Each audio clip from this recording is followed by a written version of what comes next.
Hey, Math 20-2. Today we're going to look at some applications involving the sine law and the cosine law.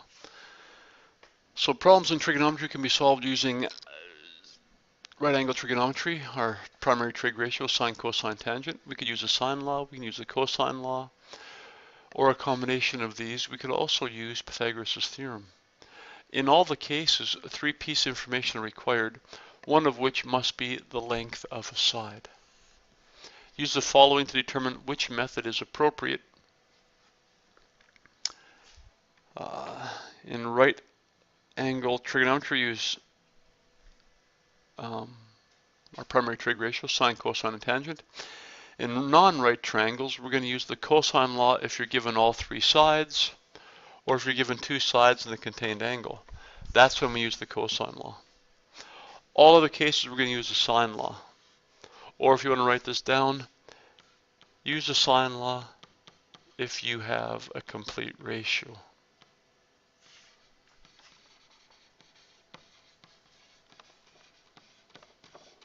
I think the sine law is easier than the cosine law, so if you have a complete ratio, I would always use the sine law. Note, there are many practical examples in which students have to choose the appropriate method for the solution. We introduce the applications of trig in circles and the concepts of bearings since they provide further applications of the sine and cosine law. The assignment questions include questions on circles, bearings, and other topics and may require calculations involving the use of more than one triangle. So trigonometry in circles. Complete the following circle properties from earlier math courses. The diagrams below are provided as an aid. So, part A, the perpendicular from the center of a circle to a chord bisects the chord. So you can write the word bisects there. And bisects means cuts it exactly in half. So that's part A. That means this perpendicular from the center of the circle.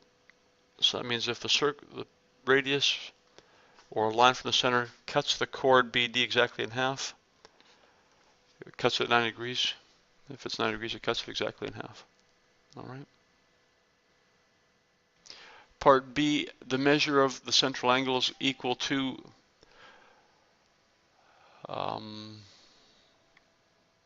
double the measure of the inscribed angle, subtending the same mark. And the inscribed angles subtended by the same mark are equal. So let's look at those. The central angle X right here subtends arc AC. So if X subtends arc AC, that's going to be twice as big as Y and Z. So let's say that this angle here is 60.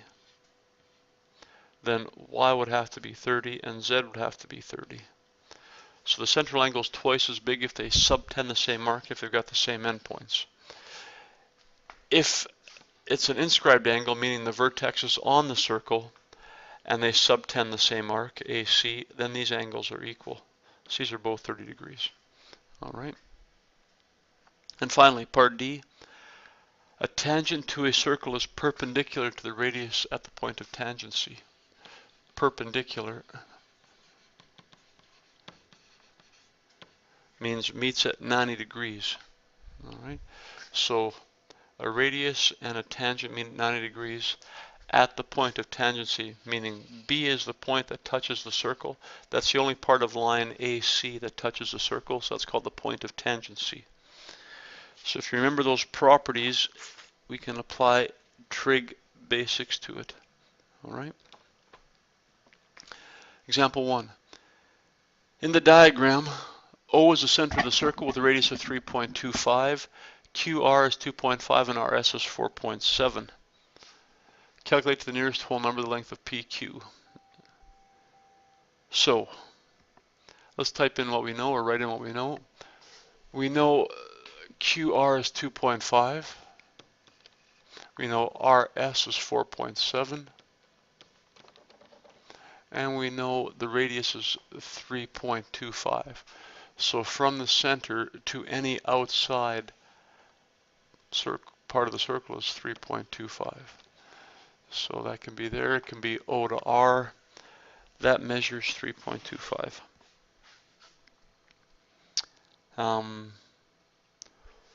One thing we haven't learned, this angle PQR subtends a diameter, right? So that diameter has a measure, or it's a straight line through the center. So the measure of a straight line through the center is 180 degrees. Therefore, if I called this angle POR, that's a central angle of 180. That means PQR should be half that. PQR is 90 degrees. All right. So let's find the length of PQ.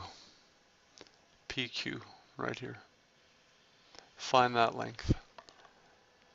So we know this side is 2.5. We know the radius is 3.25. And here's another radius of 3.25. So really, I know two sides of a right angled triangle. So to find length PQ, I'm going to use Pythagoras' theorem, because I've got a right angled triangle. So PQ squared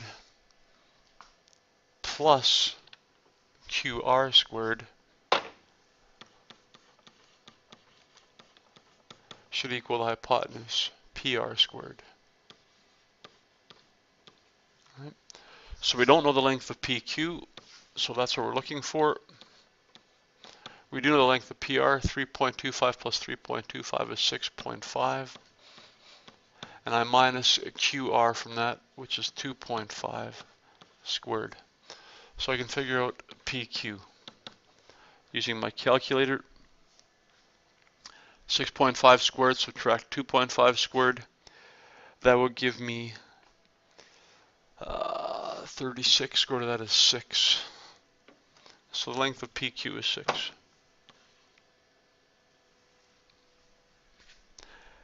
Now let's find the length of, or the measure of angle QPR. QPR. Let's make that one green. Let's find this angle QPR. So I now have a right triangle. I'm looking for this angle. From that angle, I know opposite, I know hypotenuse, I just found adjacent. I can use any trig ratio I want, but just in case I made a mistake, let's not use the adjacent one. So let's use opposite and hypotenuse. So sine of angle QPR should equal the opposite side, 2.5, divided by the adjacent side, which is PR, the diameter PR, which is 6.5.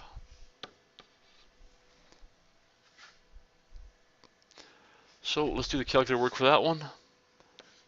Angle QPR should equal second function sine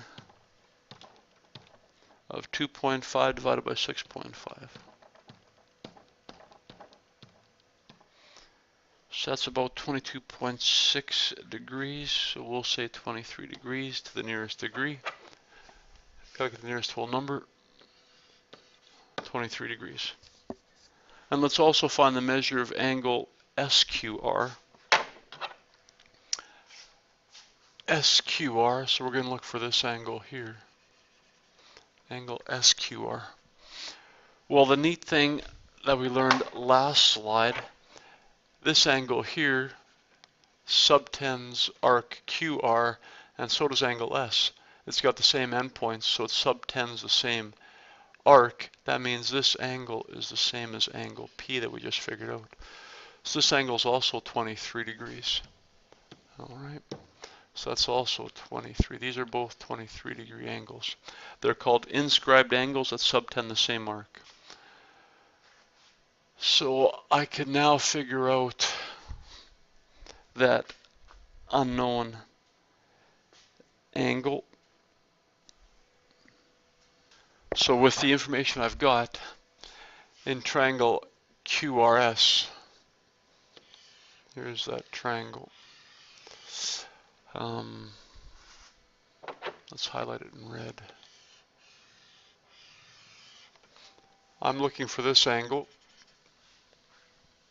and I've got a 23-degree angle. I know this side is 2.5, and I know this side is 4.7. So I could use my sine law. All right. So let's use the sine law to find the measure of angle SQR. I've got a complete ratio. I know this angle is 23. I know the side opposite, that's 2.5. So the sine of 23 degrees divided by 2.5 equals the sine of the angle we're looking for, SQR, angle SQR, divided by the side opposite that, which is 4.7. So to find the measure of that angle, I multiply both sides by 4.7. 4.7 times the sine of 23 divided by 2.5 will give me the sine of angle SQR. So that's calculator work. Let's figure that out. 4.7 sine 23 divided by 2.5 gives me that value, and I go second function sine of that answer.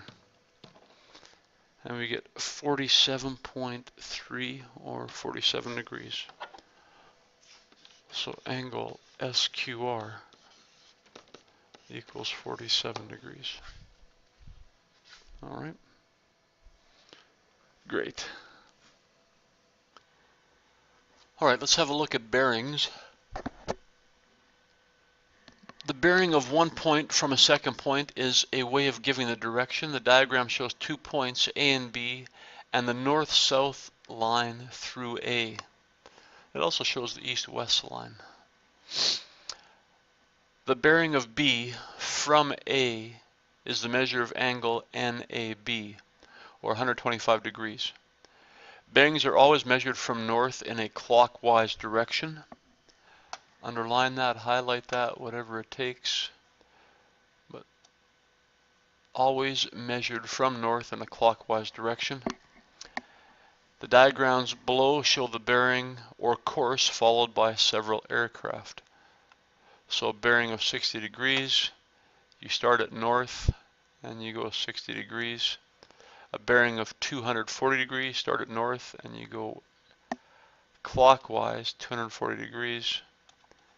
And a bearing of 340, again you start at north and you go clockwise for 340 degrees. All right.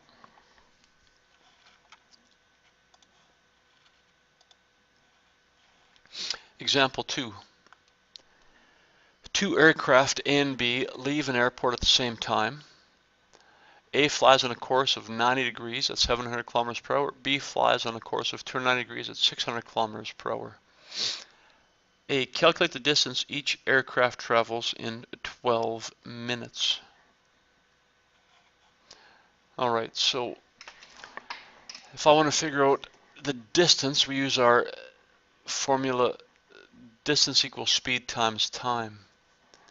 And I know that time is 12 minutes, and we've got two different speeds, 700 kilometers an hour and 600 kilometers an hour.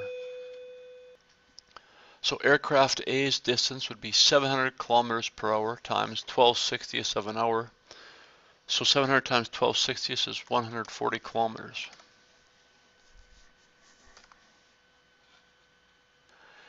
Aircraft B's distance would equal speed 600 kilometers per hour times 12/60ths of an hour, which would give us 120 kilometers. All right. Draw a diagram to show the positions of the aircraft after 12 minutes and then calculate their distance apart to the nearest kilometer.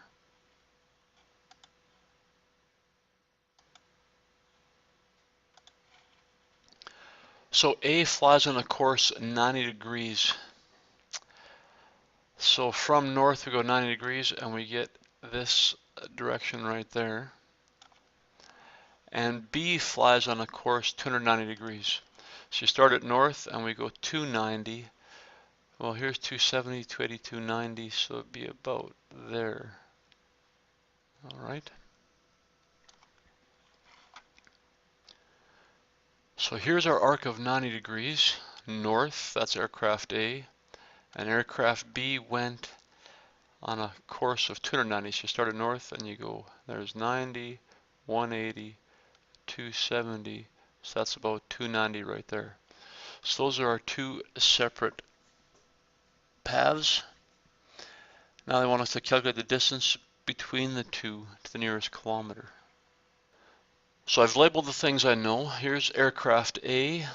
Here's aircraft B. Aircraft A flew 140 kilometers in 12 minutes. Aircraft B flew 120 in 12 minutes. I want to find the distance these two are apart. So from A to B, that black line, the nearest kilometer. I know two pieces of information. If I could figure out this angle between the two, then I'd be in great shape. So let's calculate that angle between those two. Let's figure out what this angle is right here. All right. So to do that, figure out what this angle is right here. What we want to do is do some subtraction. We know this angle here was 90, and we know this angle here was 290.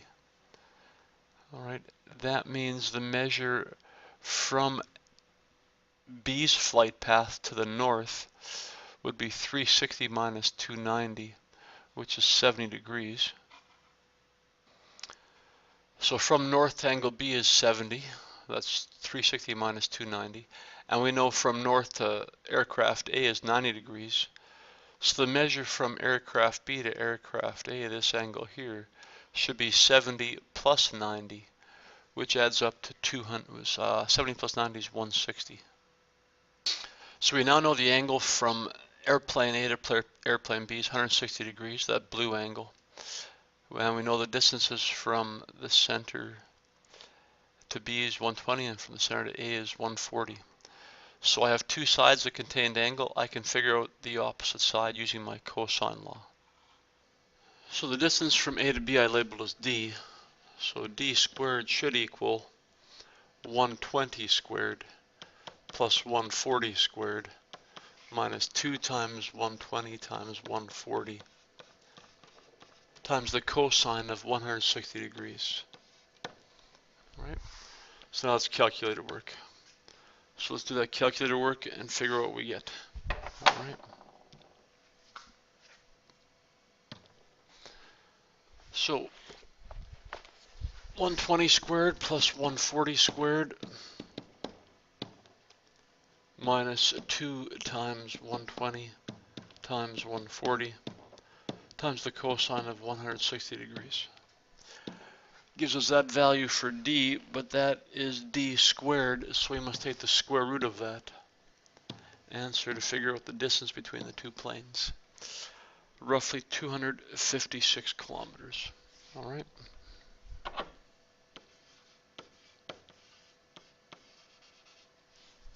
Excellent. So we used our cosine law once we knew two sides and the enclosed angle of 160. Very nice.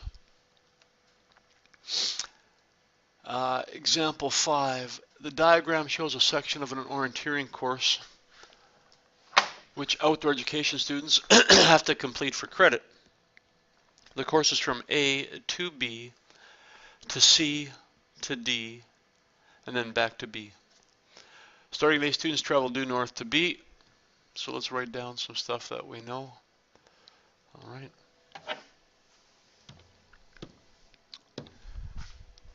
From A, students travel due north to B. That means at B they change direction and head for C, which is 2.4 kilometers east of A. So this is east of A, 2.4 kilometers. And east and north we know meet at 90 degrees. and it goes on a bearing of 115 degrees. So if we kept this thing going north, this measure is 115 degrees.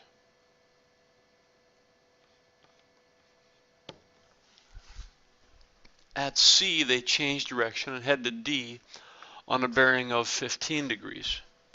So again, you must have your north line here, and this angle will be a bearing of 15 degrees. From D, students head back to B, and angle CDB is 40 degrees. So they actually tell us this angle there is 40 degrees. All right. Mark and give measurements on the diagram and explain why angle BAC is 90. We already said angle BAC is 90 because north and east on the compass meet at 90 degrees. Why is angle ABC 65 degrees? So we should prove this is 65. Well, that's 65 degrees because these two angles have to add to 180. There's already 115 there, so 180 minus 115 is 65. And you know that angle BCD should be 80. Well, to figure out angle BCD is 80, we know that angle ACB, this angle here, has to be 25 degrees. Right, 65, 25, and 90 have to add up to 180 in that triangle. And we also know that east to north is 90, and 90 plus 15 is 105. So this angle from AC to CD is 105 degrees. So 105, take away 25, leaves us with this angle here as 80. So that's a tough one to figure out, but that's why that works. All right. Part B, use triangle ABC to determine to the nearest hundredth of a kilometer the distance AB and BC. All right, to find the length of AB, this line, from 65 degrees, I know the opposite side, 2.4. I'm looking for the adjacent side, AB. That trig ratio is tangent. We've got a right angle triangle here, so we can use our primary trig ratios. So tangent of 65 degrees equals my opposite side, 2.4 over my adjacent side, which is length AB. So to find length AB, I go 2.4 divided by the tangent of 65. So you do that on your calculators, you find out that length AB is 1.12 kilometers. We're also asked to find length BC, which is the hypotenuse of this right angle triangle. So let's find length BC. Again, from 65, that's the hypotenuse, and we're given the opposite. So the trig ratio uses opposite, and hypotenuse is the sine ratio. So sine of 65 degrees is 2.4 over the hypotenuse BC, or side BC is 2.4 divided by the sine of 65. Use your calculators. 2.4 divided by the sine of 65 is 2.65 kilometers. All right. Great. Let's go to question C. Question C says, use triangle BCD to determine to the nearest hundredth of a kilometer the distances CD and DB. All right. So now they want to know the distances CD and DB. So CD and DB. Okay. So I'm going to keep this page on the diagram so we can see what's going on. And I'm going to do the work still on this page. You can write it on your page 184 if you want. If I want to find length CD, I'm going to use my sine law, I just found out length of BC is 2.65. Right, so this length is 2.65. We just calculated that. So I'm going to use that measurement, and I know this angle is 40 degrees, so I've got one complete ratio. All right, so I'm going to say that 2.65 over the sine of 40 degrees, that's my complete ratio, should equal the length of CD over the sine of this angle here that we have to figure out. All right. Measure this angle here we need to figure out. So if this is 40 and this is 80, that gives me 120 degrees. That makes this angle 60. All right. So that angle is 60, and that's the one that's opposite side CD that we're looking for. So sine of 60. So how do I figure out CD? I multiply both sides by a sine 60. So 2.65 times the sine of 60 divided by the sine of 40. That'll give me the length of CD. So do that calculator work, and you come up with 3.57 kilometers. And now let's do the same thing to find side DB. I still have my complete ratio, 2.65 over the sine of 40. That hasn't changed.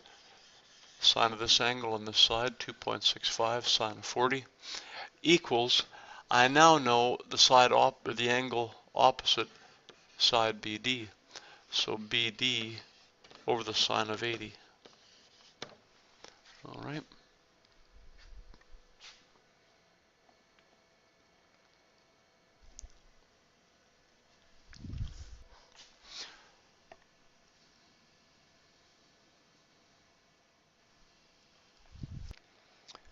So the measure of BD would be 2.65 times the sine of 80 divided by the sine of 40. And if you do that calculator work, length of BD is 4.06 kilometers. All right. And finally, part D, calculate to the nearest tenth of a kilometer the total distance traveled in completing the course. So let's write down all the measurements that we now know into this diagram. All right. So I'm going to use AB is 1.12. We found BC is 2.65. We just figured out CD is 3.57. And BD is 4.06. All right. So if I want to figure out the length of the whole course, let's figure out the direction it goes. It goes from A to B, so let's write down total distance traveled. All right. Total distance traveled would be A to B is 1.12 plus B to C is 2.65 plus C to D is 3.57, and then D to B 4.06. So if we add all those up, we get 11.4 kilometers. All right, so there's our distance. Excellent. So you guys should now be able to complete the questions assigned in this section. Away you go.